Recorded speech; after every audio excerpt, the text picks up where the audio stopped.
Portugal, there's a YouTube show full of fun facts you need to know. Carl rings the bell and the members show to the GMP morning show. Featured guests will come and they will blow your mind. The audience will do so in kind. The little vanity mixed with some insanity on the morning show with GMP. Good morning, Portugal, and I'd like to welcome you to another fantastic day. Hey, Gumpers.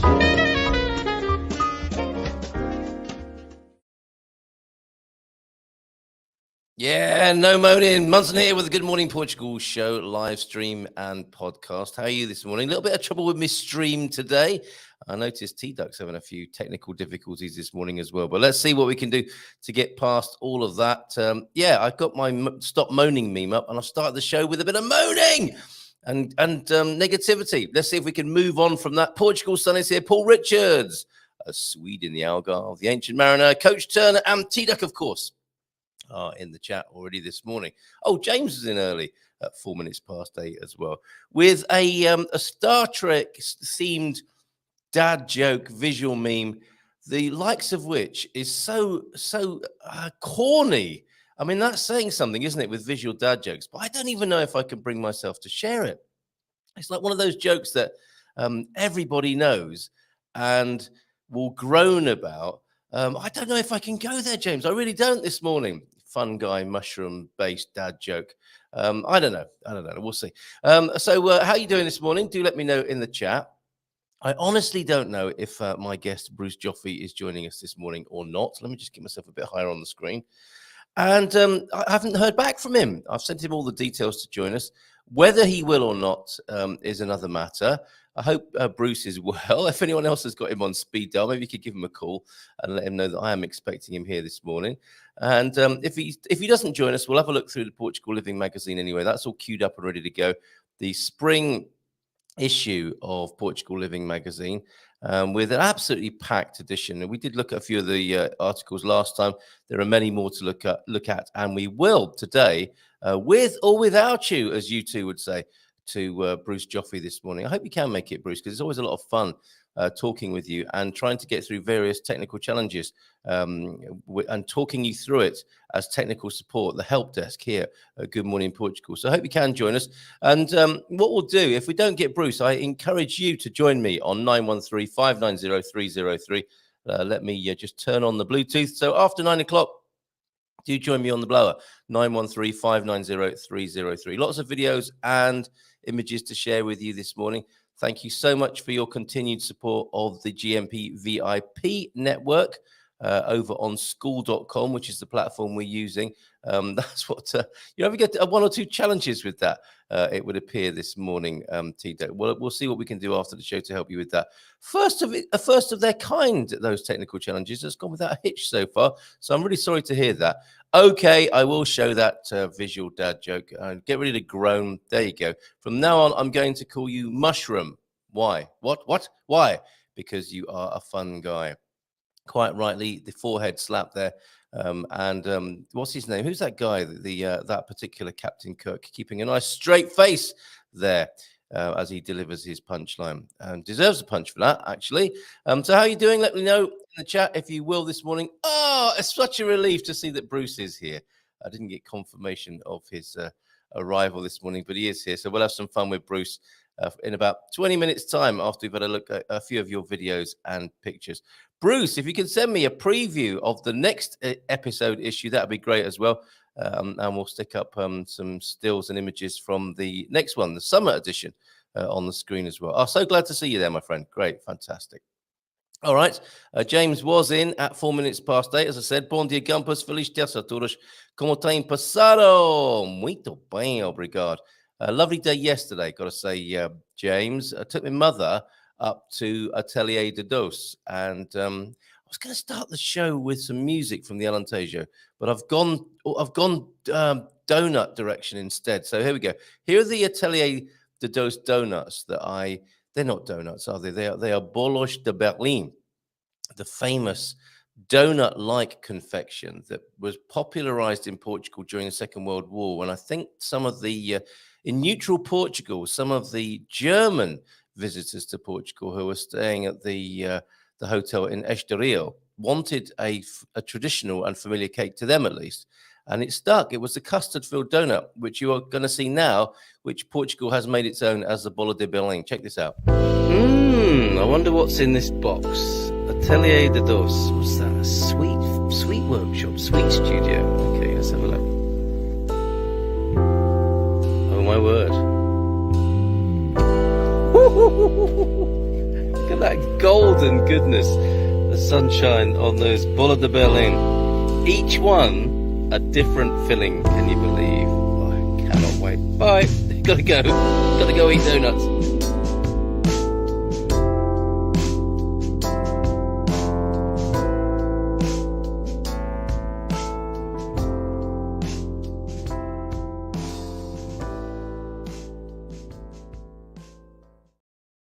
Yeah, there you go. Atelier2dos.pt if you want to check out the website. Now, one of my earlier criticisms of Atelier de Dos, and it's quite a shallow and pathetic criticism, because what an amazing place it is. But the challenge they had, I thought, was that although they make some of the best cakes in Portugal there, and as you could see, well, as you couldn't see, as you had to take my word for it there, each of those bolos de Berlin had a different filling in it: apple, the traditional custard, Nutella, Kit Kat, strawberry. They are delicious. They are so soft and juicy, and that sensual music you heard there is absolutely right. We're getting in a mouthful of a bolosh from Atelier de Dos. The shortcoming they had, as far as I saw it, is they didn't have a cafe there. That has been put right, and that's why I played that video, and that's why I want to share with you some pictures from yesterday. Took mother up there because she wanted to get some souvenirs to take back to the UK. And we delighted in their cafe yesterday. Look, there's the view. We had it to ourselves. There's a view across the landscape. Lovely picture of the cars in the car park. No, beyond it, my camera hasn't captured that very well. I mean, you do see the beautiful blue sky there, of course, and the promise of a wide vista. And it's a beautiful place to sit and not only drink beautiful, not only eat beautiful cakes, but drink espumante as well. So mother had a treat of a glass of fizz along with the 5 different cakes we had up there. We took the kids and grandma up there, and we had a fabulous time. Here's the interior. Look at that. Atelier de Dos. Cakes as far as the eye can see. Really good selection of other delights to take away as well, including the Capuchos line of Chardonnay, Rosé, and Vinho Tinto that Capuchos do just down the road near Alcobaça. So in the tradition of the Capuchos monks, they are an incredible winemaker, Capuchos. They sell those up there at Atelier de Dos alongside all those wonderful cakes there, some of which you will have seen as you tour Portugal, because they ship those cakes out of there of a morning all over the country, certainly to the capital and elsewhere. I've seen the ones you can see, these little mini cheesecakes that you can see just to the front of the picture there. They turn up in cafes all around the Silver Coast. Well, an absolutely fabulous place. Have a glass of fizz, enjoy a cake, sit out there and enjoy the sunshine whilst you're enjoying these beautiful delicacies and having a sip of the fizz. Atelier2dos.pt, that's where to go. Good news, mother will be joining us on the show tomorrow, the intrepid explorer. There she is drinking fizz and eating cake, and there she is hot-footing it across the Foz de Relio Lagoon. Looks like the surface of the moon. I dare say she's been to the moon as well. She's one of the most well-traveled people I know, my very own mother, and she'll be with us for the Wednesday edition, tomorrow's edition of Ask Anything About Portugal, and it'll be Ask Carl's mum anything about Portugal. And actually, she'll probably want to extend that to the foothills of the Machu Picchu, the vineyards of New Zealand, and the fjords of Scandinavia as well. So she'll be with us tomorrow morning. Talking of intrepid explorers, pictures from the Seine this morning. Does that mean he's insane, literally, if he's on his boat in the Seine? The Ancient Mariner is with us again this morning and sent pictures, recent pictures of messing about on the water. Look at those colors there. Where was that? So then, Ancient Mariner, beautiful. And the sort of things you're seeing as you tour up and down the waterways of France. A nonchalantly placed, a coach house maybe on a bridge there, and the sort of buildings you'll see in northern France as well. That's probably a sewage treatment plant, all done up, all nice, Disney style there in the north of France. Did you find out what that was, Ancient Mariner? But superb pictures. Thank you very much for those. Superb stuff. Okay, that music I promised you as well then this morning as we get ready to welcome Bruce Joffe from Portugal Living magazine. A bit of music, I believe, in a traditional Alentejo style. Thank you very much thank you very much to, in fact. We had Victoria, didn't we, send these in yesterday? And I can't find her message now, but thank you, Victoria. Had trouble loading this one up yesterday. You sent us beautiful pictures of the pork festival in Urique. Oh, yeah, and here you say, and for something completely different, the festival also had traditional Alentejo music. Very thoughtful of you to capture it for us. Oh, and good news about capturing video after this. Yes, some traditional Alentejo music for you to start this morning.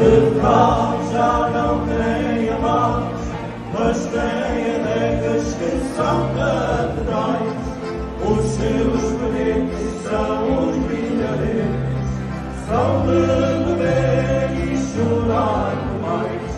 Vila de Frades já não tem amas, mas tem adegas que são catedrais. Os seus parentes são os brilhantes, são de beber e chorar mais.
Pretty cute, isn't it? Who doesn't like a bit of squeeze box first thing in the morning? Some traditional Alentejo music to start the day there. And I can imagine that. You don't want to be breaking out in too much of a sweat in the searing heat of the Alentejo, right? So perfect music in the background as you sip on an Alentejo red. Do that right now, actually. And some maybe some of that traditional Alentejo food as well. So food, yeah. A porco preto, a nice full-bodied red with that music playing in the background, and the cork trees just slightly swaying in the breeze. How wonderful! Lovely images conjured up there of the Alentejo. Thanks to that wonderful music. Thank you very much for that, Victoria. Let's say a few hellos before we play a bit more video, because we have a video from Dougie staying down in the south. We had this picture sent in by Catherine, didn't we, of the new walkway in the south of the country. It turns out this is Alcutin. That's, of course, if it's the same walkway that was being made that Dougie captured. We'll play that video in just a moment. But so interesting and a complete coincidence. Let's find out if these are one and the same walkways across from Portugal into Spain, across the Guadiana, in just a moment after we've had a look at a few of your greetings this morning and maybe had a deep thought, Portuguese saying, and an ugonunu or two this morning. Bon dia, Gumpers from T-Duck then earlier on this morning. I get to watch the show today. Glad you're here. A deep thought from you, T-Duck, via Booker T. Washington. Well, I suppose it's via you. And a deep thought from Booker T. Washington. Loved green onions. Holding a grudge. does not hurt. Oh, not that Booker T. Holding a grudge does not hurt the person against whom the grudge is held. It hurts the one who holds it. It's a bit like resentment, isn't it? Is I think having bad thoughts and expecting them to hurt the other person. When in fact, yes, it just hurts you, doesn't it? It's you that has to eat the poison of negativity when grudges, resentments, and all those other dark emotions are felt towards other people. Booker Taliaferro Washington was an American educator, author, orator, and advisor to several presidents of the United States. I wonder if that was one piece of advice that he gave a US president there. Holding a grudge does not hurt the person against whom the grudge is held. It hurts the one who holds it. President looks to Booker T, says, "What? Oh, yeah, of course, I see. Portuguese saying of the day, mais vale saber que haver e dar que receber. It is better to know than to have, and to give than to receive." Classic, a classic, ubiquitously felt and known saying, and that another global classic rendered there in the Portuguese for you. Now, the Portuguese sayings and the uganunos, which is just about to follow this morning, will go into the classroom section of the new GMP VIP platform. And let me just take a look. Look at this. It's still €9 for that offer. It will rise to 19 a month, currently 9, and there are 13 places left. Just saying. And thank you to everybody who's joined in the last few days, certainly in the last, with a nice influx in the last 48 hours. Thank you so much. Oh, nice dad jokes to come from T-Duck as well. But where's that Ugununo this morning?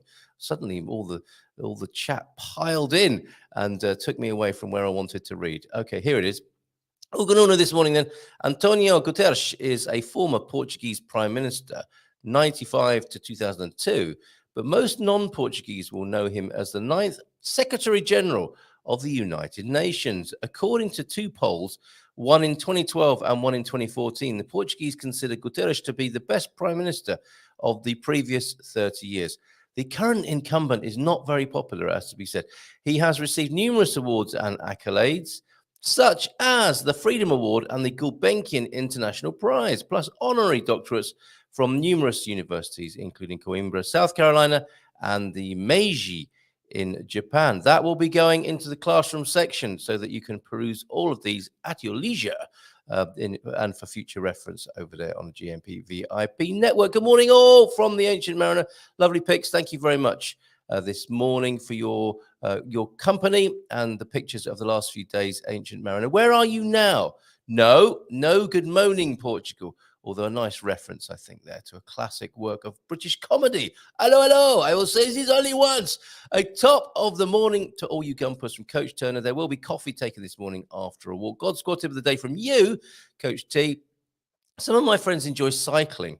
I was thinking about getting out on my bike yesterday and having a cycle across the bay. I didn't make it. I got as far as the bar. went on foot and had a cheeky Imperial looking at the sunset yesterday. Maybe I'll take the bike next time. Some of Coach Turner's friends enjoy cycling once or twice a week, as did I. Oh, in the past tense. These days, though, I find the traffic too scary to deal with, so I stick to a static bike. It's a great form of exercise. Yeah, can't go. Well, I was going to say you can't go wrong on a static bike. I suspect there have been accidents on static bikes. How embarrassing is that? Going to casualty or the emergency room. So how did this happen? How did you get this bicycle lodged into that orifice? Well, I was cycling. Really? Can be very dangerous cycling, can't it? Yes, especially in the box room of my house. However, it is not weight bearing, so doesn't help with skeletal issues such as osteoporosis, so mix it with walking. Oh, okay. Cycling is not weight bearing.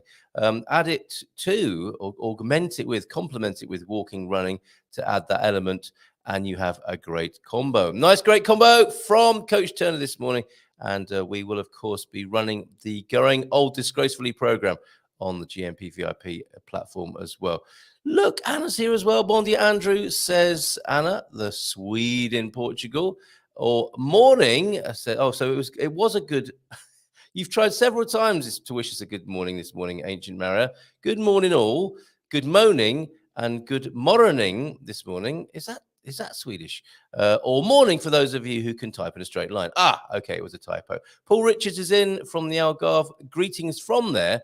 The sun's out to play, not a cloud in the sky. The day begins at 16 degrees centigrade, but sure to get warmer. Just great to live in the Algarve. Yeah. The Portugal sun, bom dia, alegria a todos, da cidade de Cabo. Cape Town, good morning to you. Portugal sun, Francis. Good morning, everyone, from Andy Klein as well. Fantastic to see you. And a morning all from Owen. Let's have a look at your pictures, Owen. Thank you so much for capturing these. Not only capturing them, but sharing them with us as well. These are from a place called Camino. Is that right? Is it on the Camino? Is it just the Camino? Can you tell us a little bit more about this, Owen?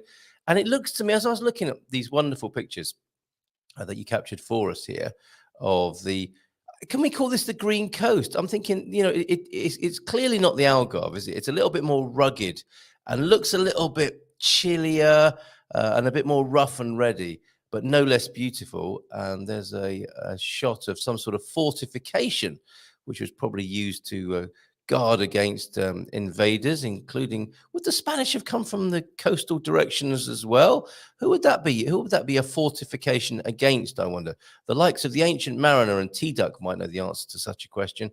Another shot there. I would say this is included in the Green Coast, isn't it? You're up there near Ponte Lima, of course, Owen. And this is what you've described to me as Camino, which I take it is the name of the town, although it could be the region, couldn't it? And your final picture from there, a fisherman battling with a couple of rods there before taking to the water, I guess, and hooking out a few mackerel, sea bass, or other delights from the Portuguese waters. Thank you very much for those. Absolutely beautiful. Thank you very much. And let's return and play the video connected with this lovely shot that was sent in to us from Catherine yesterday. Thank you so much. Oh, Jacqueline Branco's in again this morning. Nice to see you, Jacqueline. How are you doing? How's that Easter egg collection going? Do you want to give us details, please, of your Easter egg collection for anybody on the Silver Coast, in the Silver Coast, who might want to get involved with that? And yes, that is the floating bridge across the Guadiana from Alcutin to Sanlúcar de Guadiana, Spain. And we have got a lovely, what's this? Having a bad tooth and not getting it sorted in Portugal is madness, as the dentists here are unbelievably modest in terms of their fees. Thank you, Pete, for your concern. I'm taking ivermectin for it. Only kidding. Right, let's have a look at Dougie's video then now and see if it is connected with this situation. And where's that video, Dougie? Here it is. Thank you, Doug, for all your lovely 2-minute tasters or thereabouts. Here's one, and we'll see if we can furnish and solve the mystery of the Alcutin floating bridge here. Good morning again, Carl, and thanks again for letting me on the show. At the moment, in a little place called Alcutin on the Portuguese side of the River Guadiana. And what they're actually doing at the moment is building a little walkway across, so you can literally take a stroll across from Portugal to Spain. They haven't quite finished it yet. I'll take a few photographs for you to have a quick squiz at what's going on. Well, as you can see, they've only got a little piece in the middle to fill in. And as far as I can see, it appears to be the Spanish people who are doing all the work.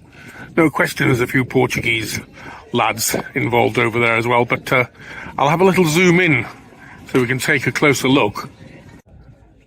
The little Spanish town on the other side looks very pretty from this side. And there they are, they're waiting for the pieces that they seem to be slotting together like a large jigsaw puzzle to bring the walkway across here to Alcutin.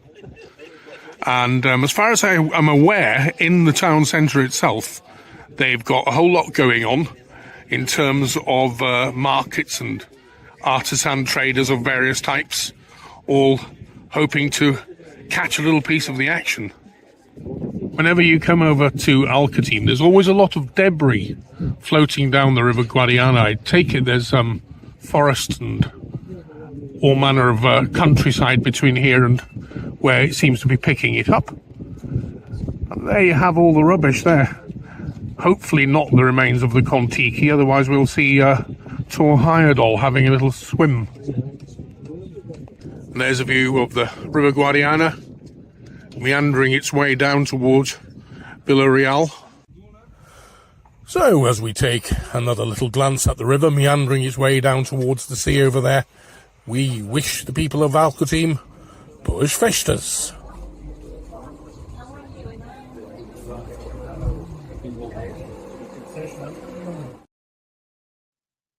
Yeah, boas festas. Did I miss something there? Why is Dougie wishing them a happy Christmas? I, I wonder. Okay, well, thank you for that, Doug. That was superb. And yes, thank you very much as well to Catherine for the first picture yesterday of that wonderful scene there. Yeah, that is the floating bridge. You said with your picture across the Guadiana from Alcotin to San Luca de Guadiana, Spain. Thank you so much, both of you, Catherine and Dougie. Teamwork makes the dream work here. Joe Johnson said, hello, Joe. Lovely to have you here. Fab music. You enjoyed the Alentejo music this morning. And the Ancient Mariner is giving us a bit of an update. We'll get to you in just a moment, Ancient Mariner.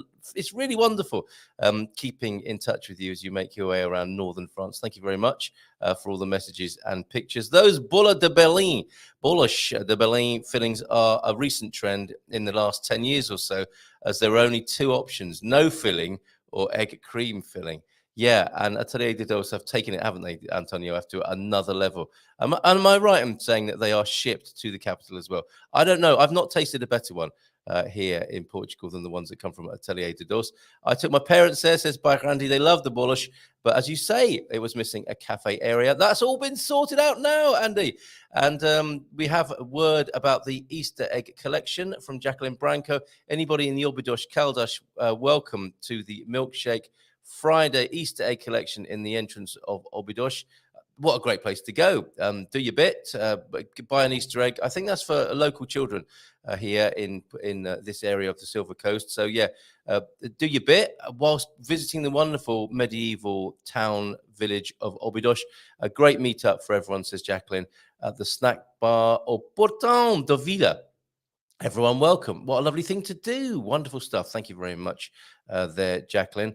Thank you very much, Bruce. Got your message in the chat as well. We will come to you in a couple of minutes. We've got a few more messages to catch up on this morning. Port Lyon, is that? Or Port Lyon near Mantes-la-Jolie this morning. And Disney, of course, copied Mont Saint-Michel. Yes, and not the other way around. Can you imagine that, suggesting that to a French person? That the French must have been so glad to take inspiration from Disneyland when building their buildings. I am in it's another spelling, Port Lyon I'm going to go with, between Rouen and Paris. I am ultimately coming back to Portugal, but it will take several months to navigate to the Med and then onwards past Gibraltar. Wow, we are with you all the way, I hope, Ancient Mariner. How exciting. I had a delicious red velvet strawberry sponge cake.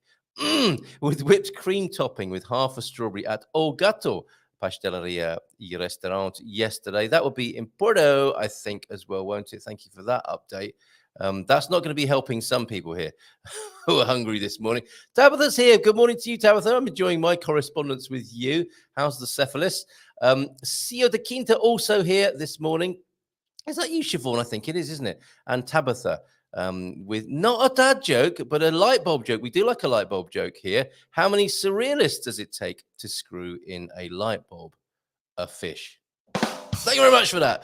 And just do it calmly. What's this? Well, anything, I suppose. You have time. Oh, there's no traffic, says Pete, here in rural Portugal, aside from the odd boar or flock of sheep. Yes, indeed. There is no rush, and I still have all my fingers, which is always a bonus. Oh, you were making things yesterday, weren't you? Any pics, Pete? Oh, that reminds me, you sent me some pictures of your market as well, which we must bring onto the screen at some stage as well. Apropos fortifications, I reckon the Visigoths have a lot to answer for, though the Moors were a pretty shady crew, and that Othello bloke was a dead wrong'un. Yes, I remember studying Othello at school, and there were bits we giggled at.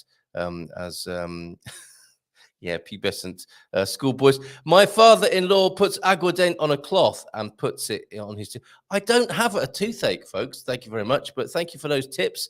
My father-in-law puts aguardent on a cloth and puts it on his toothache. That's a good idea. And just in case I should find myself in such an awkward position, I've got my Bérin here as well. That was a little bit too handy, wasn't it? here in the Good Morning Portugal studio. That ferryman will not be happy. Beautiful place. Yeah. Very interesting. As Dougie was saying there, that it seemed that the Spanish were doing most of the work there. But what fun. You know, you, as a kid, you put scale electric track together, Lego and so on. And those men are actually putting together life-size pieces of stickle bricks or Lego and making a crossing across the water. Fantastic. Buddy. Hola, bon dia, folks, from a sunny and warm Saya this morning. Thank you for joining the network yesterday, Barry. And there is a really fantastic Chinese supermarket in Alcotin, says the Ancient Mariner. Not much else, but the Chinese supermarket is really good. So glad to hear it. The Chingados. Hola, the best bullish the best bullish are in Atelier de Dos. I think you arrived a little late, Philomena. I've already played my video of the Bolos de Berlin from Atelier de Dos. Absolutely. Meet you there one day, Philomena. It's 9:02. How rude of me to keep the boss waiting. Here he is, the boss of Portugal Living magazine. Nice big round of applause. And let's bring him onto the screen. Hola, bon dia. Tudo bem, meu amigo? Tudo bem, except you have to start with the Ancient Mariner. All I hear going through my head right now is there was an ancient mariner that metteth one of three by thy long gray hair and glittering beard. Why forth stoppeth thou me? That's my question. Yes. Why forth stoppeth thou me? Yeah, it's a good question, isn't it? At any time of the night or day, especially. You have no idea what I'm talking about, do you, Carl? Yes, I do. You're reciting the Ancient Mariner for us there. When did you first learn that, Bruce? In high school, and don't ask how long ago it was. Okay, I won't ask how long ago, Bruce. But I will tell you it's a long time ago. But all of a sudden, when you get older, all of a sudden, like you're taking a shower in the morning or whenever you take a shower, and these nursery rhymes and these children's school, London Bridge is falling down, and all this stuff starts playing through your head again. So I start wondering, okay, is this the beginning of the end or the end of the beginning? Wow. Okay. So, can you describe this phenomenon a little deeper, a little more for us? You're taking a shower, and the things you learned as a child, and possibly as a teenager, the Ancient Mariner, I don't suppose was in primary, was it? In first? No, secondary. Secondary. These just come back to you in an involuntary way. Exactly. I have no idea why all of a sudden, everything from old Mother Hubbard went to the cupboard to fetch her poor doggy a bone. But when she got there, the cupboard, all of a sudden, these things out of nowhere, except long ago and far away, are popping into my head. So I don't know. Ask your viewers, listeners, is this a sign of old age? Or is it a sign of super intelligence that you remember all of these things and you don't want to forget any? Why is I think it's a sort of sign of disinhibition in the shower there. I don't know that word. I'm hoping a few filthy limericks come to mind as well, Bruce. And I don't know that word, disinhibition. Is that a British word? Disinhibited. Well, you become uninhibited, naked and unashamed in the shower. Childhood memories flooding back, or memories probably from all parts of one's life. So, okay, it's a good question, Bruce. We will start with that. We'll turn the tables. You're asking the questions this morning. Is anyone else having this phenomenon whereby in the shower, memories come flooding back, uninvited? Or songs. Or songs as well, okay. Songs too. Right, songs as well. Okay, Bruce is here, everybody. And I have to share with you, Bruce, I was a little bit concerned because I should have just known you're a pro. All I needed to do was send you the link and you'd be here. But I didn't get confirmation. I was thinking, yikes, is Bruce going to be with me or not? Because I sent it to your many correspondence destinations that I have for you. Not everybody has them all, Carl. You're one of the few. Okay, but I'm going to tell you something. Yep. We had... First of all, we're in Spain right now. Okay, we're at our place in Spain. We divide our time. Mostly 2/3 of our time we spend in Portugal and 1/3 in Spain. And Spain is an hour ahead. But when I got up this morning, it said 5 to 9. I jumped out of bed, ran into the shower. I didn't hear the Ancient Mariner this morning. All I heard was, "Don't slip and break your leg. You need to be on Carl's show." Okay. 5 minutes. I was dressed, ready, brushed my teeth and everything. And then I looked and I said, "Oh, you know what's happening." it's a time. I got another 45 minutes. Yeah. So I had the pleasure of listening to your pre-show. Thank you very much for being there for the pre-show. Yeah, it is. I don't know. There's a mixture of emotions when this happens, isn't there? There's the terrible rush when you haven't put your clock forward, back. What did we do? I can't remember now. Right, no one knows really, do they? But anyway, you found an extra hour on your hands this morning, and thankfully you spent it with us, which is wonderful. No, I spent it in the shower. Okay, all right. Now everyone's going to be thinking of you when they're in the shower now, Bruce. Now the plot thickens, Carl.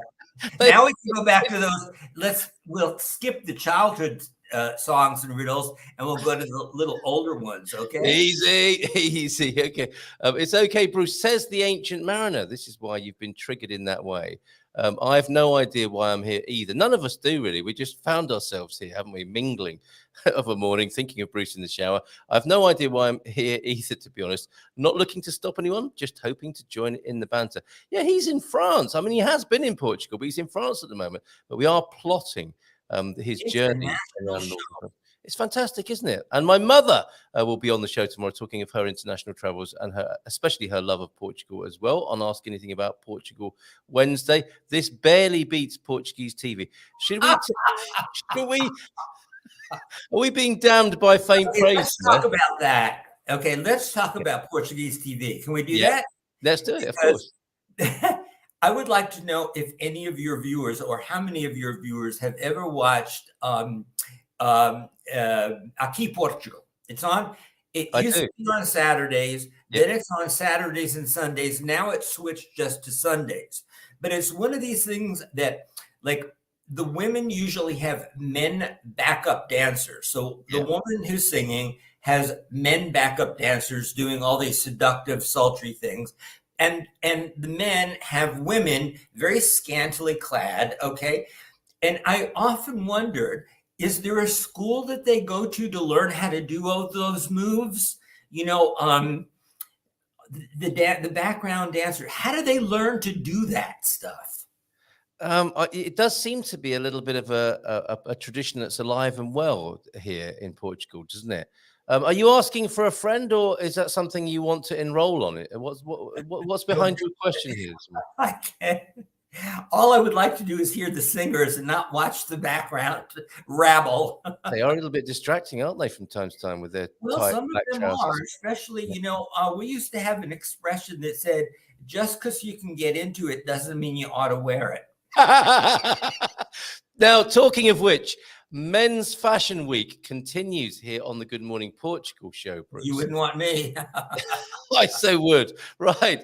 Okay. Now, we were looking at this new brokini idea. Okay.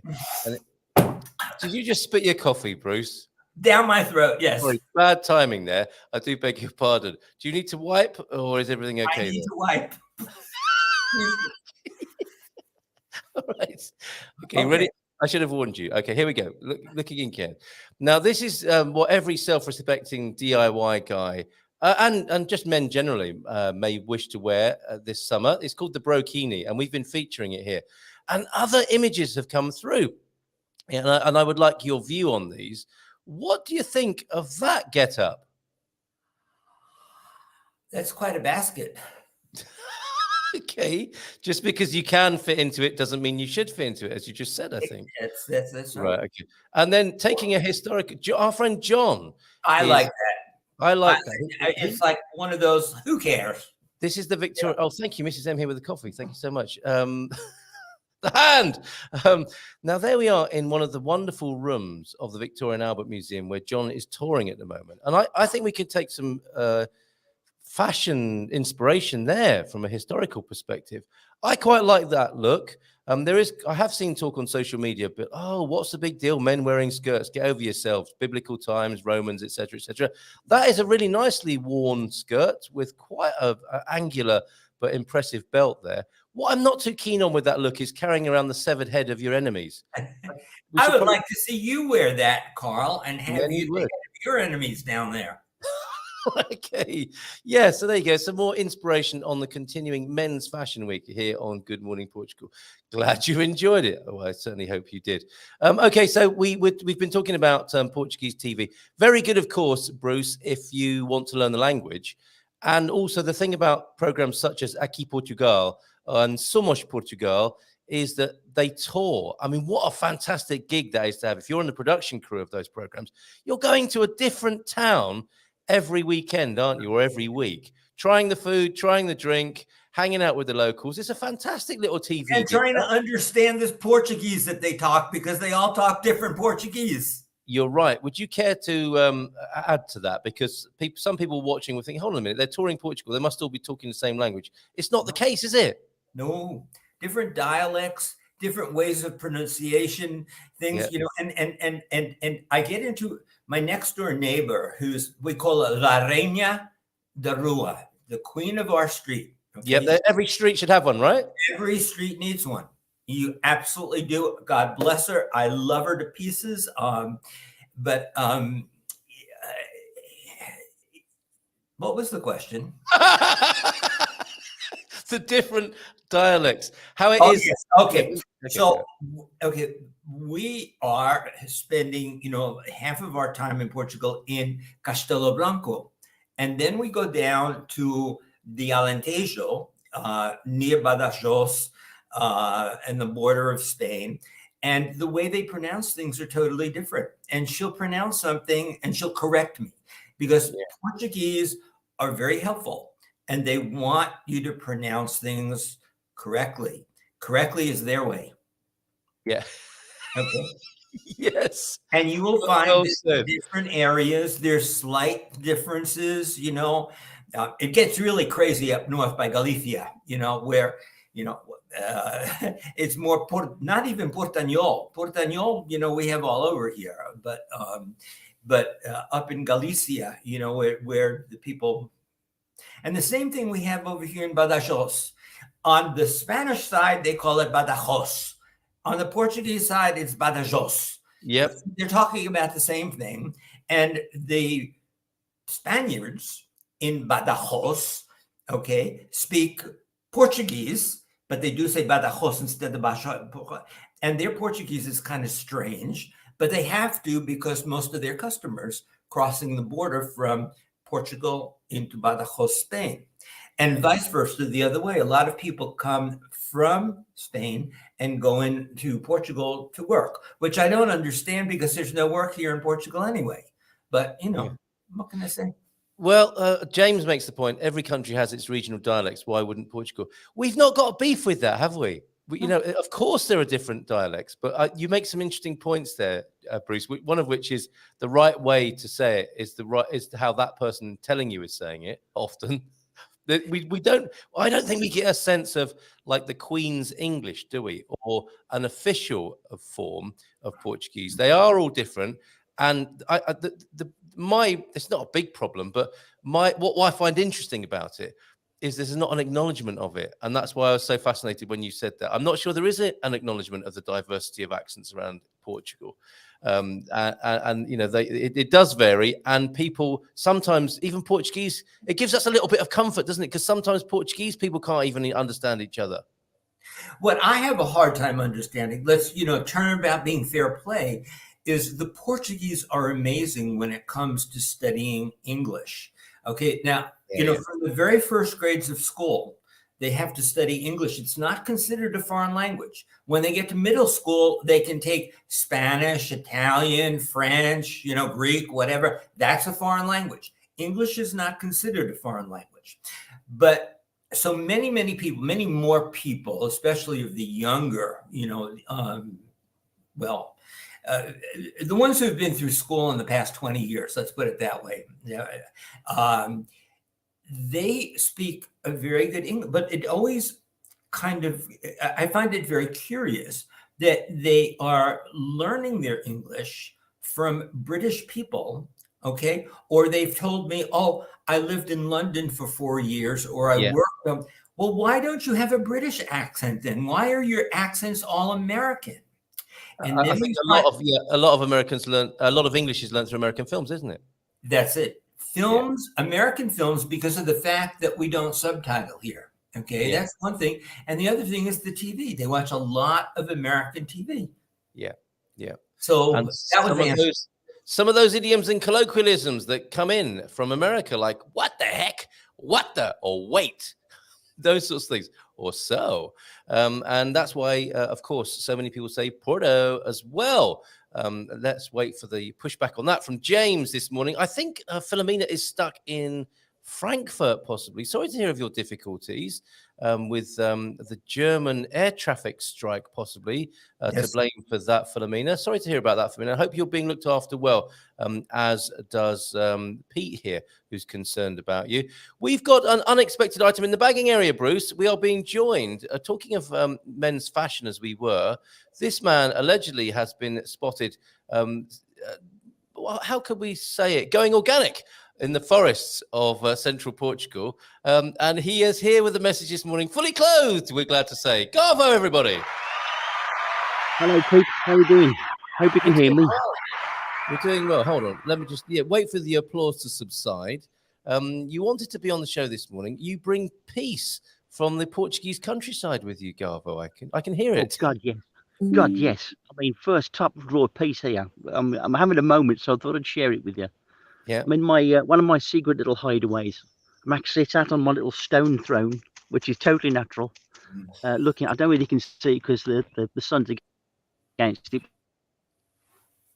but it's got it's like you can see them or not.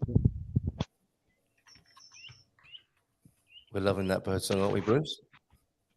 And we've got a bit of bird noise in the back. And this living in Portugal business, right? This is what it's about. This is where it starts for me. I mean, I've been working pretty hard, as you know, in the field, and I thought I'd just have a bit of a morning off and take a bit of a break and get into the zone. You know what I mean? Just to have a bit of a recharge. And this is the silence here is, if I just shut up for a minute.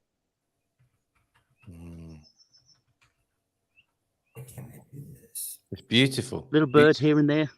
Yeah, you've brought a calm with you. But this must have been a little settlement, because there's a few. I'm sat on what's presumably an old wall, and over there's some beehives, and they're just becoming active now, so that's nice.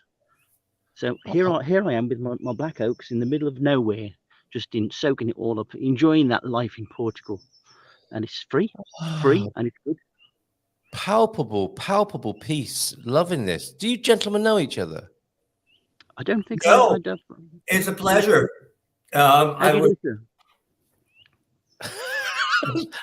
We were talking of Portuguese accents and Portuglish is saying, speaking of foreign accents, I don't know, Bruce, if you need me to translate what Gary just said. He's from Birmingham in the United Kingdom. Were you catching it, all of that? Much of it. Much of it. That's easier for me. We had lunch yesterday with friends of ours from Scotland. Now that that's got to be slower. That's got to be much slower. I love them to pieces. I want to catch whatever they're saying, but between some of their expressions that are different, even different than the Queen's English or the King's for that matter. You've got a king now. Yeah. Need I remind you? You have to listen carefully sometimes. But yes, it's a pleasure meeting you, sir. I imagine. Likewise, sir. Garvo, on the matter of the coronation, I imagine that's where you'll be. You'll be on your own stone throne, won't you, on the day of the coronation out there in central Portugal? I've got my own natural throne here, man. It's quite comfy as well for a bunch of rocks, really. You have brought peace and goodwill from the countryside of Portugal. Is there anything else you wish to share with us? How's about the view of the I don't know if you can see the mountains up there, in the distance with the hills. It's so lovely. Sierra de Alviadra. Yeah, which is rather lovely as well. This is Alviagra, Bruce. So I just like muito lindo. Muito bonito. Oh, sí. Yes, so I just thought I'd just give you a little moment of my day there, instead of just texting in, just to show you where I'm at. You are very welcome. I wish you all a wonderful, beautiful day. Thank you very much for bringing that to us this morning. I really felt that, Garvo, so thank you very much. That's how easy it is, folks. We can send you the invitation to join us on screen, and you can do that, or you can call in a little bit later on and ask your questions of Bruce about Portugal Living magazine. I hope you've got your latest copy, Garvo. of Portugal Living magazine, and we will be whetting your appetite about the forthcoming edition as well. I shall wait with bated breath. Okay, mate. Have a lovely time there in the Portuguese countryside, central Portugal, Alvázora, near Tomar. Have a great day, my friend. Etu. Okay, contigo. Wow, check him out. That was lovely, wasn't it? A little moment of peace there in the Portuguese countryside. Wonderful. All sorts of comments coming in, quite random, but that's only to be expected. How have things gone with the spring edition of Portugal Living magazine, Bruce, and the trials and tribulations of being a founder and an editor? Well, the spring issue is gone. Come and gone. But we haven't. You have a copy. You have a copy of our new issue, our next issue, which is the summer. I sent that to you, but you should have a complete copy. If any of your viewers, I don't know how to do this, you know how to do it, but if you go to portugalliving.com, okay, which is our website, and there's a tab that says our current issue, just click on that, and you'll open to the entire spring issue. Yeah, okay. But that's summer that's coming, isn't it? So we'll come back to that. Summer. That's the summer issue. You say spring is gone. I mean, that's because you're the editor and it's in the can, isn't it? Basically, it's done and dusted. It's out there on the street. So as far as you're concerned, it's over. But for us readers, there is still much to enjoy. Yes, there is. With the spring edition, which I will bring onto the screen now. First of all, I'll take everybody to the home page of your website, whereupon they can subscribe as well. There it is, Portugal Living Magazine, Spring 2023. Read now, and all you have to do is click on that, and you'll be able to, as the button says, read now, and that's the place to subscribe as well, isn't it? Here, and there's a little button that says subscribe. See the button? Right there, everybody. Yes. Take you through. Let me see if this will work live on the screen now. There you go. Sign up for the magazine. Right there on the screen. Now you're on our current issue, our spring issue. Yep. And if you click on that graphic, it will open up. Okay, and you can look through it because there's a very important, right before we start our news, the very first feature article that we have is an important one. Okay, we did the entire page to it. So you might want to flip through some of the pages until we get to that. I certainly do. Okay. And we'll be going past some of your esteemed advertisers there. That'll come as good news to people. American Groceries Belgium.be. They do deliver overnight 14 hours. Right. So what are we looking for here? Is this your editorial that you would like to read? That's my welcome letter. One of the things about the magazine, go back a little bit to the contents, a little bit back to the contents. Okay, there. You'll notice that all of our stories are hyperlinked. So you don't even have to read through. You can skim the contents. And if you're interested in a particular story, for instance, where I'm looking up here, look at page 20. After 14, look at 20. I believe it's 28. Click on that. There we go. There we go. And it'll take you right now. Look at that article. That's a very, very good article. And I think, are you featuring my lovely place to live, horrible place to run a business article soon as well? That will be on our next issue. Bless you. There's our friend Deborah de Hub as well. And she's giving away a free ebook. So much in this, Bruce. Now, so much in it that actually it's quite the task, isn't it? And last time you were here, you were talking about the ups and downs of being an editor and owner of a magazine. And I think we had a little bit of a request for help, haven't we, in recent times on social media, and the possibility of somebody maybe buying the magazine as well. Do you want to say more about that? It's for sale. No more to say than that. It's for sale. Hey, any questions? If you're a serious buyer, give me get in touch with me. You can get in touch with me through Carl, who has all of my emails. Yeah, access all areas. But we've worked very hard. Our next issue, the summer issue, is the 3rd anniversary issue. Okay, that's amazing. What a milestone. And really, I mean, I say this whenever I speak to you, but I really don't think people understand the amount of work that goes into creating a magazine. You really do, don't you? And to get to your 3rd anniversary issue is an amazing achievement with the publication. Yeah, that's why I'm singing nursery rhymes in the shower. I think that might be it. I think we've discovered why that might be the case now. Fantastic. Okay, so there you go, folks. Portugal Living magazine is for sale. Are you open to collaborations and partnerships as well? Yes, we have a partnership with you, don't we? Yeah, of course. No, I mean, in terms of getting more closely involved with you and the magazine. Yes, we have many correspondents. We have a lot of authors. We've got probably 24 authors who write for us regularly. We have photographers, we have illustrators, graphic designers. Yeah. What is that? Is that my dog or yours? Is that your wife? That's not your wife. It's the sound you hear in the shower. In the shower.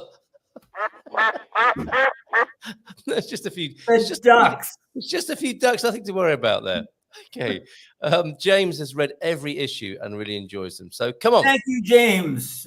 We are looking for a buyer. This would be an amazing thing for somebody to do, wouldn't it? Coming to Portugal and thinking they've retired, but actually no, they are now the owner and editor of a magazine, and they can have a lot of fun traveling around Portugal, talking to the advertisers, the contributors, and researching the magazine. What a lovely thing to do. Yeah. So there you go. Okay, let's look ahead then to the summer edition, which is will be available when, Bruce? What we do is we try to send out between May 15th and June 1st, the summer edition. Between, let's say, August 15th and September 1st, the fall edition.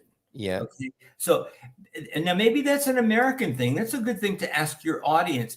I go to the newsstand here. I like my car magazine. It's called Carros. Portuguese, Carros. And it's only €1.90. It's the cheapest magazine I can buy.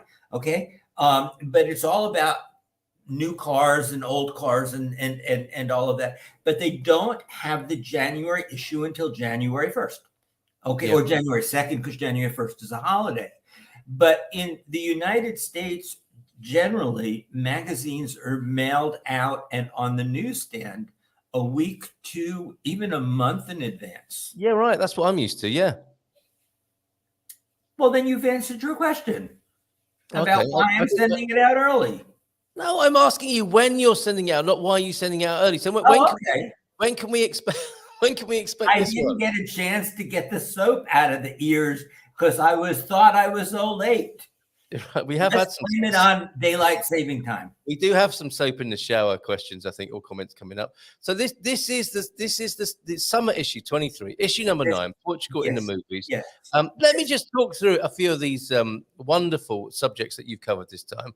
Assisted living, selling Portugal. Well, not just the magazine, the whole country's up for sale, is it? Let's talk money, top expat attorneys, secrets of the Bitoque. I'm going to come back to that because I want to find out what you discovered about Bitoques. Jamming in Portugal, the many uses of cork, known by their names. 7 weeks in the Alentejo, the new Brad Pitt movie. The thing about visitors. Oh, that'll be a good one.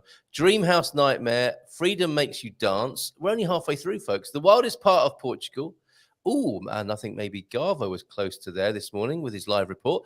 Return of the Roman winemaking, starting a business in Portugal. What I've learned to accept, dazed and confused in Portugal. Coimbra's Roman ruins. Tammy Weiss sings Fernando Pessoa. Ooh, that sounds great. Renovating an 1812 Lisbon apartment. Becoming a better person in Portugal. 11 reasons you shouldn't move to Portugal. Oh, Beyond Fado, Portuguese music, old and new, Portuguese inventions that changed the world, a walk in the steps of Portugal's Knights Templar. I'm reading the book at the moment. Tell us about Bitoques or anything else that takes your fancy from the book. That's the one article I can't talk to you about because I haven't gotten it yet. That's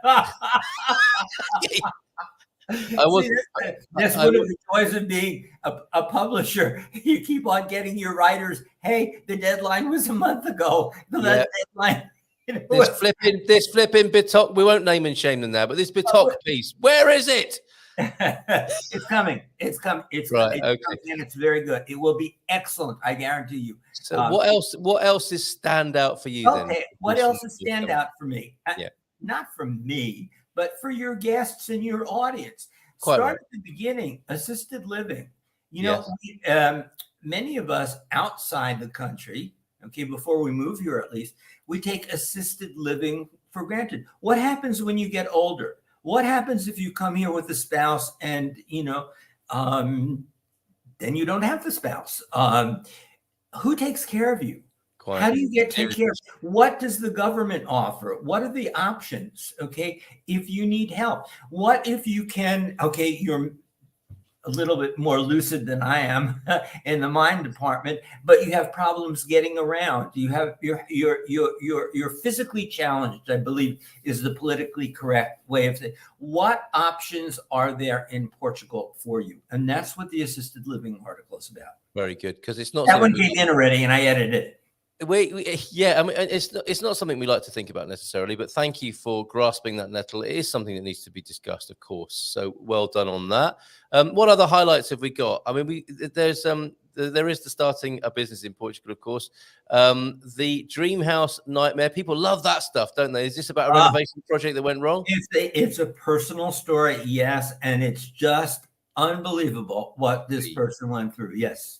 Okay. And were you surprised when somebody pitched to you 11 reasons you shouldn't move to Portugal? And can you give us a little, maybe one or two clues there why people shouldn't move to Portugal, Bruce? Okay. No, I wasn't surprised because it wasn't pitched to me. I asked the author, I asked the author if I could publish it. Sometimes we have, what we try to do is give some exposure through the magazine to people who write blogs. And there are some very, very excellent bloggers out there and some very excellent blogs. And this one I happened to come across, and I found myself spitting up coffee and having the coffee go through my nose as I read these 11 reasons. Everything from if you're used to parking horizontally and you come across cars that are parked perpendicular, everything from driving to the language difficulties. 11 really good, solid reasons, and it's all. A lot of it is tongue in cheek, even though there is a good deal of truth behind it. It's a transition. It's something you need to go through, and you need. We get all of these stories about how great Portugal is, and I love Portugal. It is great, and then you get to the political realm, and with you shouldn't be moving here, all you horrible Americans and you people from the UK, because you're making it more difficult for the poor Portuguese in Lisbon. And I understand where they're coming from. I understand the whole concept of gentrification and so forth. But what we try to do is provide a balanced magazine so that it's all not puff piece on Portugal. What we do is point out things that you might not like. I am not a smoker, but it really bothers me that my neighbor sits on my step and smokes. And the way they build here in Portugal, nothing is straight. There's no right angles, and there's no door that closes completely. So I have my neighbor sitting smoking whatever he rolled himself, and it wasn't something that I would want to participate in. It was just tobacco. Dark, smelly tobacco, and he's sitting on my step, and it's just coming right into my living room under the front door. These things happen. Yeah. Is that a Portuguese problem, though, or is that like a smoking problem? Well, I don't have the problem. I don't know about your other people in your audience, but the doors fit. Okay. I don't have a 1/2-inch gap at the bottom of my door. Okay. Here's my door, and then there's a 1/2 inch, and then there's the whatever you got, the lintel. No, lintel of the sides. What do you call the bottom of a door frame? I call it the bottom of the door frame. Okay, then that's what we'll call it. Yeah. Okay. Well, all right. Fair point then. So it's the intersection of smoking and pork and cheese architecture. There you go. That's a good article. Yeah. What a good. Now, see, that's how I come across articles. Carl Knight mentioned the intersection between smoking and Portugal architecture. Who would have thought that there's a 3-page article And people have lots of anecdotes to share about that, but they're out there. But they are out there, and they are in, or they will be, Portugal Living magazine. So there you go. Portugal in the Movies is the cover piece as well in the forthcoming issue. And you know where to get that. Portugal Living, PortugalLivingMagazine.com is where you need to subscribe to that. Let's have a look at a few of the comments that have been coming in, inspired by the stream of consciousness that has been Bruce Joffe on the Good Morning Portugal show, live stream and podcast this morning. Thank you very much for your assessment and review, Portuglish. We will include that in our promotional materials. Going back to the shower, and you being in the shower saying nursery rhymes, Bruce, it's also a function of feeling safe and relaxed and warm generally, and the mind can let go of all the noise, so other deeper, not necessarily philosophical thoughts can percolate through. There you go. You feel mushy and comfortable in the shower, and that's why childhood memories might be coming back. Bruce's rush this morning is case in point. So there you go. You're rushing about, then you got into the shower, and then Mary had a little lamb suddenly. Scantily clad men watching with Carl and friends. That's another great review. Thank you for that this morning. Okay, I can't read all of Pete's comments. I can read some of Portugalish's. Carl thigh boots. No, it's bad enough to see women in faux leather, PVC, black trousers. Let them wear what they want, Portuglish. I think there's probably a little bit of jealousy sometimes, isn't there, when people criticize other people's fashion choices, perhaps there. The earlier mentioned regional dialects, why wouldn't Portugal? Of course it would have its own regional dialects, but we're not always told that, are we? The hamkini, aka the hammock, it's not what you want to see swinging in the breeze. Speak for yourself. My son's mate is on those programs most weeks in the bands. So talking of being on tour then at Aqui Portugal and Somos Portugal, he's that's the other thing, isn't it, about the bands and the players in the background. The musicians aren't often plugged in, are they, Bruce? They are just miming away like 1980s Top of the Pops in the background. I watch Aqui Portugal, says the Portugal son Francis. I saw them setting up at Óbidos when I was stopping by. It was pretty cool. It is amazing when they came to my town, when I lived in Korea, the production, the level of production and commitment and dedication to putting those shows together is extraordinary. It's a feat in its own right, let alone the actual transmission. Can I stop you there for a second? Of course you can. Okay. Can you go? Are you still open on the Portugal Living magazine website? Yes, I am. Okay, I want you to click on the tab that says previous issues. Okay, going there. Yep. Okay. And look at the very first previous issue and show it to your fans. Of course, we have got Aqui Portugal on the front cover, haven't we? That was the one before last, wasn't it? So what's this guy's name? He is a total legend, isn't he? He really is. He's excellent. And some of this, they're called presenters. Yeah. Okay? We call them hosts. What do you call them? I would call him a presenter. And the other interesting thing in the way that you could describe the gentleman flanked by pretty girls or the pretty woman flanked by young nubile men, you could call that a little bit of an anachronism in TV. The presenters are somewhat it's an old-fashioned model as well, isn't it? There is a senior man flanked by a couple of young, what would be called dolly birds, right? But back in the day. Here they're called reporters or correspondents. Yes, of course they are. Of course. I'm just reporting what they would have been called back in the day. No, it's not a phrase I would use myself. Well, let's keep up with the times, Bruce. Carl. Come on, let's keep up with the times. This is Good Morning Portugal. Here we are on the Good Morning Portugal show. Carl and Bruce keeping up with the times. Kind of. Smash that button. Smash that button. There's your man there. Forgive me, I don't know his name. Do you remember his name, Bruce? Well, if you turn the page, if you click on the opening. This is exercise for you, Bob. Who doesn't like to click on the opening first thing in the morning? Where is he then?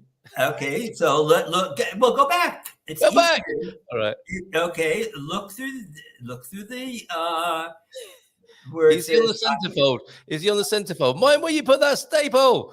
Okay, we don't have staples, and you did not. I'm very, very surprised, Carl, that you did not mention one, that Portugal Living magazine is free. I'm so sorry. It is free to anyone who wants to subscribe.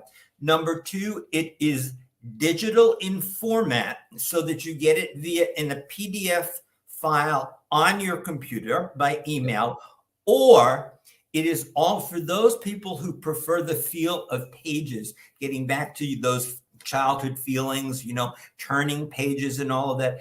It is available. Every one of our issues is available on Amazon.com in high quality paperback format. And it's done on print. We talked about this one show, print on demand, so that there's no waste. It's environmentally friendly, but for people who don't want to look on a screen and read an article on a screen, they can get every issue of Portugal Magazine via their local Amazon. Very good. You could actually have a competition, couldn't you? Like Spot the Ball, you could have the digital staple competition, and where that would be, harking back to the old days. I've got the details. We do have. Go back to the table of contents. Okay. Go back to the table of contents. Oh, I am. Okay.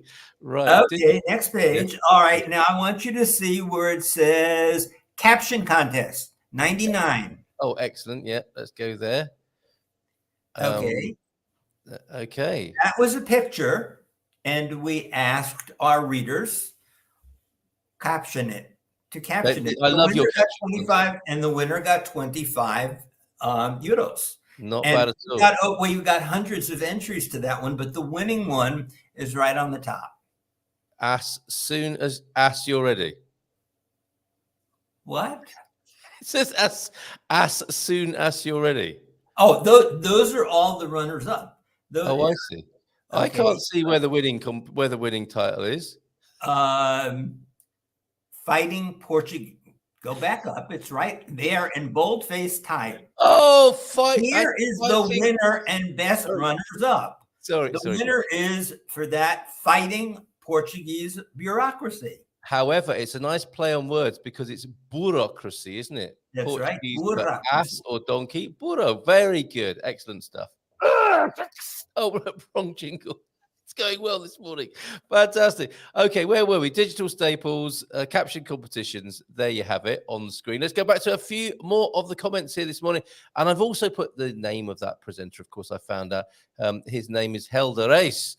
And he's accompanied by Joanna Telsch and Catarina Camacho on Aqui Portugal, Saturday afternoons on RTP1 between 2 and 8. 6 hours of TV that they produce every weekend there, pretty much. Fantastic. Caption: giant donkey terrifies locals. You see, all you have to do is show the picture and people start riffing on the caption competition there. Thank you very much for that, Portuglish. Okay, France is enjoying them at Obidos there, Aqui Portugal. And try going to Louisiana, US, if you want to challenge understanding the American dialects there.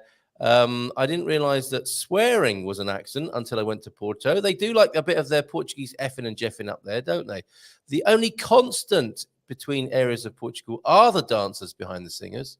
So it's truly traditional. Thank you very much for that, Portugal son Francis.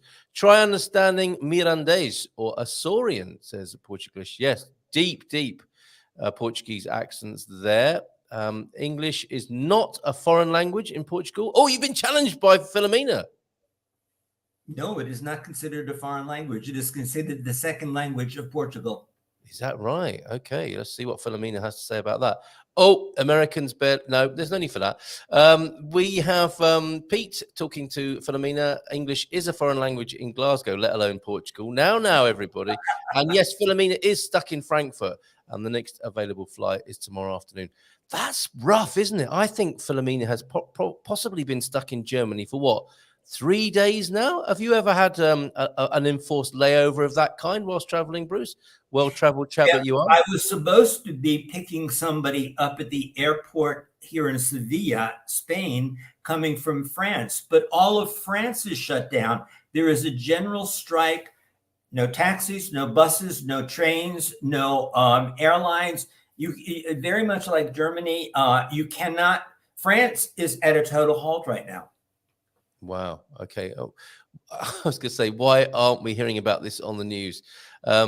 probably because there's quite a lot of news going on at the moment, isn't there? I don't know where the media people know where to look at the moment, do they? Really looking forward, says James, to the assisted living article. Been wondering well in advance, I hope, about that. So well done for embracing that as a concept and as an idea and something that we can look into. Looking forward to that. Thank you very much. And Vision Portugal Dream is here with a good morning. So it sounds like the Germans and the French are on strike. French air traffic control strikes again there, or it's affecting the German side of things as well for Philomena. So good luck to you. Boa sorte there, Philomena. I hope you get back to Portugal soon. How awful for you. And I hope they're looking after you well. But I mean, after a while, those queues for airport food do become a little tedious, don't they? As does the airport food itself, Bruce, when you're given your... Early on in that part of the drama, you're thinking, oh, this is great. At least they're giving me a free sandwich, which would normally cost me 27 euros here. And then you queue up for it. And after 3 days of that, I imagine that's pretty miserable, Philomena. So lots of love to you. And I hope you get back to Portugal soon. Bruce, anything else you want to talk about with Portugal Living magazine in the forthcoming issue for summer? It's loaded. It's loaded. It's loaded. It's a good read. Maybe some of a question that I have for you and for your audience is, how do people read? Our magazine is 106 pages. How do you read that on a mobile? People do, though, don't they? It's fascinating. According to we have the statistics. 76% of our readers access the magazine on mobile. 20% on a desktop. Okay. So we're looking at how do you read? Okay, I can understand if you have like a Kindle or a pad that is specifically designed. I still rather feel, paper in my hands if I'm going. But how do you read 106 pages? You don't. That's the answer they're going to tell me. That's why we don't read Portugal Living magazine. Well, a little bit of reader feedback then for Bruce here. And I think it's a lot to do with how, the medium is the message, that idea that the medium is the message. People will do the strangest things, won't they, for the sake of convenience. It's a bit like the text message. If you went back in a time machine pre-SMS and said to people, you'll be sending messages via this tiny little thing, the buttons of which you can barely contemplate or manage, and you'll be sending short bursts of information of up to 140 characters, they would have said, get out of here.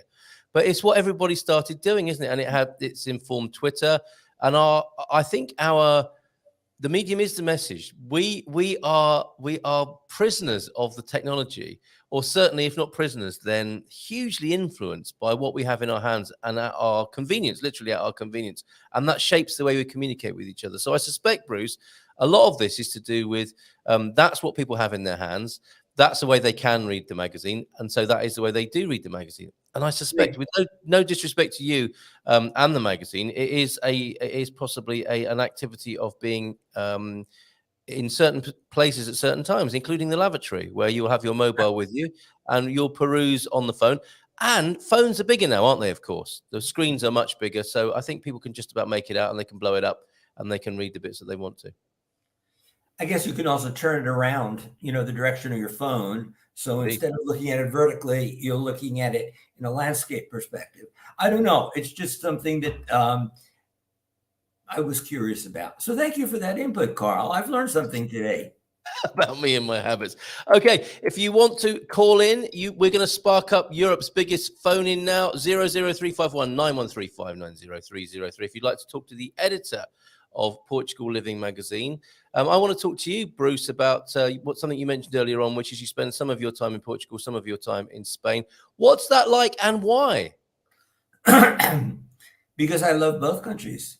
Okay. And moving to Portugal, when this was your plan to come over here to the Iberian Peninsula, was that always on your agenda, that you would get the best of both worlds by being here? Yes, but we didn't know it at the time. We've had a house in Spain for 19 years, a little getaway house in Spain. But when we decided to retire and seek residency, we found out that Portugal wanted us a lot more than Spain did. And by us, I mean anyone outside of the European Union or the Schengen zone. Spain makes it extremely difficult. One simple example, if I want to, Spain has a whole slew of different visas that they will give you. So where we have the D7 here in Portugal, which is pretty much the general standard visa that most people use, in Portugal, I would select the jubilado, which is, in Portuguese, it would be reformado. It's a retirement visa. Spain says for me to qualify for a retirement visa, I have to show passive income of 28,000 euros per year for me, plus 8,000 euros per dependent. So for the two of us, that's 36,000 euros a year in passive income. Okay, I don't know that many Spaniards or Portuguese who make that much money while they're working, let alone on pension. Yeah. Portugal, on the other hand, said, okay, have enough money in your bank for what a minimum wage person would make over the course of the year, and you're in. Fair enough. So a lot more advantageous. And Portugal said, if you're in and you can find work, whether it's here in Portugal or you want to work remotely, more power to you. We'll tax you and we'll get some money. Yeah. Spain says, no, if you have a retirement visa, not only you, but no member of your family can work, whether in Spain or remotely. So it got to the point that the bottom line, and just to bring this little segment to an end, is we do have the best of both worlds. I can spend up to as long as I spend a half a year plus 1 day in Portugal, okay, I can spend wherever it is. We like dividing our time. As I mentioned earlier, we have a home in the Alentejo, we have home in central Portugal, and one in Spain. We spend a month at each place on a rotation basis. Okay, there you go. And Victoria, a big fan of being bilocated in this way. I think Victoria describes Portugal as her husband and Spain as the lover. That would be one way of looking at it, wouldn't it? I prefer my people handing me scrolls. Going back to how this is how people consume their media, I don't think you offer that service, do you, Bruce?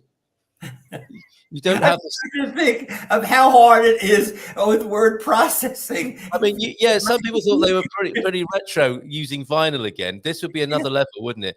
The new parchment edition of Portugal Living magazine could be a possibility. The special Roman edition, which can be, if you're really wealthy, you can have it handed to you and even read to you by a town crier or similar official.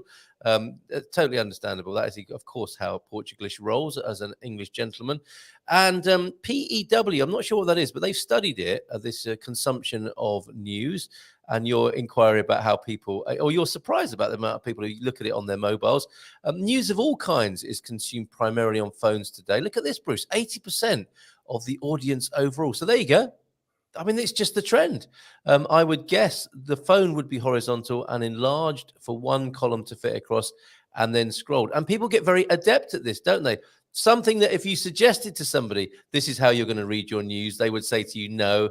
And next thing you know, that's exactly what they're doing, right? It's like texting, like you said, to watch somebody doing this thing on a phone. What in the world are they doing? And then it caught on. Then it caught on, didn't it? We offered a class at MSU called Mobile Journalism specifically because of this. Look at this. This is the way it's going, Bruce. You're bang on with this. Producing and consuming on the phone, which, of course, I suspect will change the shape of phones as well, won't it? As this, as a kind of loop. The magazine is deliberately. Our graphic designer uses tools so that no matter what device you're reading it on, you can read it, relatively comfortably. But we had to make changes in the magazine so that it would reproduce well on a mobile device and you could read it on a phone. Yeah. I used to have stone tablets until I dropped one on my toes, like the old mobiles, of course. Spain, on the matter of which is the most favourable place to be based residency-wise, Spain has an extreme inheritance tax, possibly. Spain's non-lucrative visa, our D7 visa, is extremely far out of reach for a whole lot of retirees. Tony time! It's Tony, our man in the Mino, with that input as well. Thank you very much for that, Tony. We'll see you soon, of course, in your residency here on the Good Morning Portugal show. Newfangled scrolls. I prefer clay tablets marked with reeds. There are some really old-fashioned people here, aren't they? It all went wrong after the Sumerians this morning. Couple of minutes to go. If you want to call in to the show on 913-590-303 on WhatsApp, you're very welcome to do so. Bon dia todos. How are AI platforms like ChatGPT impacting your journalism? I'm sure you've got a view on this, Bruce. Yeah, it's a fight because you start typing and out. Not typing. I get a typewriter is typing is what you start entering characters. Let's put it that way. You know, the keyboard, and all of a sudden it fills something in that's not what you want. So you have to go back and delete what it's decided to put in. I argue with it on spelling because it wants, you know, if I've got it set for British English as opposed to all English, as opposed to American English. AI. I have a friend of mine who's a translator. She's been a translator for 40 years. And we had lunch with her yesterday, and she said the majority of her work right now is doing AI stuff. It comes out from AI, whether it's, when we say AI, if you think like Google Translate or things like that, but it's still not perfect and it's still not correct. So now she's employed to read what Google Translate will come out. She fixes it, okay? And then it becomes absorbed by the artificial intelligence that is Google Translate, and it won't repeat the same mistake. And she looked at me and she said, Bruce, I'm killing myself because I'm doing away with my own job. Amazing, hey? Yeah, actually, sort of literally doing that as you help the computers help you. Certain people are doing themselves out of work. Absolutely right. Andrew has sent us this. Lord Gilchrist has sent us this. It's like a nerd meme, isn't it? We have dad jokes. Here's a nerd joke or a geek joke. I hope Elon Musk never gets into a scandal because Elongate would be really drawn out. I didn't get that at first, but that is really funny. Thank you very much. Good stuff. Elongate. Get it, everybody? That just about does it for today. Thank you so much, Bruce, for being here. My pleasure. It's always good to be with you and your people. It's always great. People will be will forever think of you in the shower now after what you shared with us earlier this morning. Singing nursery rhymes in the shower. How lovely. You can make sure you get your next edition, which is this one. Portugal in the Movies is the cover piece on a packed, as ever, summer edition of Portugal Living magazine. There's your URL to get it, www.portugallivingmagazine.com. A couple more comments just before we do go. There's only British English. Everything else isn't correct. He's feeling quite dogmatic this morning, I think, him with his parchments and his assertions there about British English. I get this awful spelling. It says color or color instead of color and sidewalk instead of pavement. Don't get me onto what it thinks pants are this morning. They're not trousers. I can't even imagine trying to create the code for translating even one language, much less many. Yeah, it's quite the feat, isn't it? And okay, I don't know where they're going with their comments in the chat now, but thank you for them.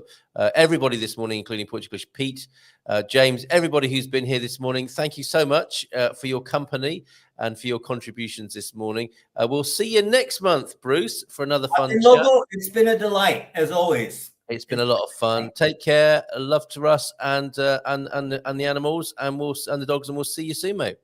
Hope so. You take care, everybody. All the best, my friend. Bye for now. Big round of applause for Bruce. Ciao, ciao.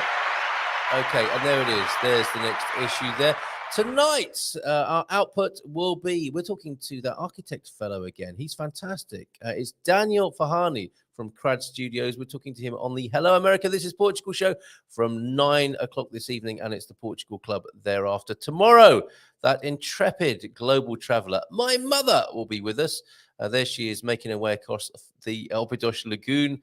And there she is drinking espumante, Portuguese fizz, and enjoying cakes at Atelier de Dos. She'll be with us for some of the show tomorrow, talking about her impressions of Portugal. Love you all, says Portuglish. I will second that and look forward to your company again tomorrow. Thank you so much for being here this morning. Take care. Bye for now. Jump the log.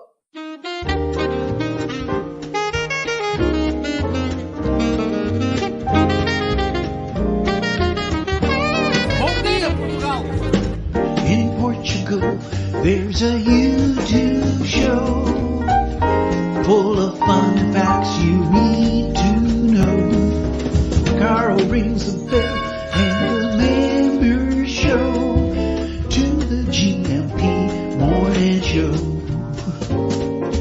Featured guests will come and they will blow your mind. The audience will do so in kind. The little vanity mixed with some insanity on the morning show with GMP. Good morning, Portugal, and I'd like to welcome you to another fantastic day. Hey, Gumpers.